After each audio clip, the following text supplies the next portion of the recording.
কাশ্মীরের ভয়াবহ হামলার পর দুই দেশের মধ্যে চাপা উত্তেজনা এখন ছড়িয়ে পড়ছে সামরিক শক্তি প্রদর্শনে। ঠিক এমন এক সময়েই আজ সকালে পাকিস্তান সফলভাবে উৎক্ষেপণ করল স্বল্পপাল্লার ব্যালিস্টিক ক্ষেপণাস্ত্র আবদালি, যেটি 450 কিলোমিটার গভীরে গিয়ে হামলা করতে পারে। এই উৎক্ষেপণের খবর সামনে আসতেই আলোচনার কেন্দ্রবিন্দুতে উঠে এসেছে আসন্ন সংঘাতের কথা। তবে কি পাকিস্তান ভারতকে মোকাবেলা করতে পুরো দস্তুর তৈরি?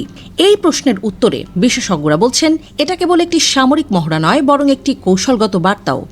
ইসলামাবাদ বলছে পাকিস্তান প্রস্তুত এবং প্রতিপক্ষ যেন কোনো ভুল না করে।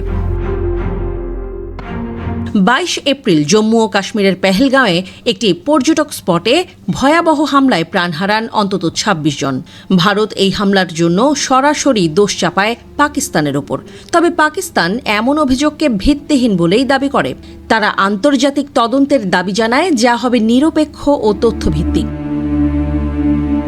এরপর ভারত পাকিস্তান সীমান্ত জুড়ে শুরু হয় গোলাগুলি। আজাদ কাশ্মীরের একাধিক সীমান্ত এলাকায় গত এক সপ্তাহে বহুবার সংঘাতে জড়িয়েছে দুই দেশের বাহিনী। সেই সংঘাত যে কোনো সময় বড় রূপ ধারণ করার শঙ্কাও দেখা দিয়েছে।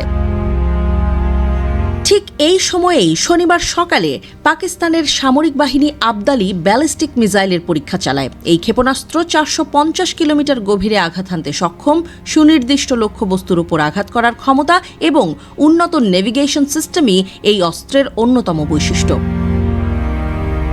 পাকিস্তানের সামরিক দপ্তর ISPR জানিয়েছে উৎক্ষেপণটি ছিল এক্স ইন্দুস নামে একটি প্রশিক্ষণ মহড়ার অংশ।